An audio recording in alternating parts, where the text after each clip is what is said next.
ಅಣ್ಣ ಅತ್ತಿಗೆ ವೈದ್ಯರ ಈಗ ಬಂದಿಯಾ? ಹೌದು ಅತ್ತಿಗೆ, ಈಗ ತಾನೇ ಬಂದೆ.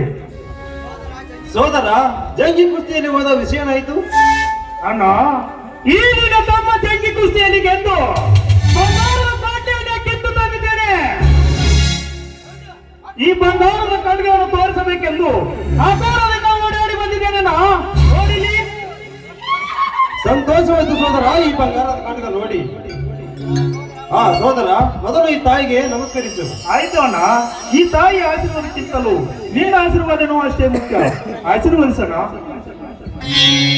ಎದ್ದೇಳು ಸೋದರ, ಎದ್ದೇಳು.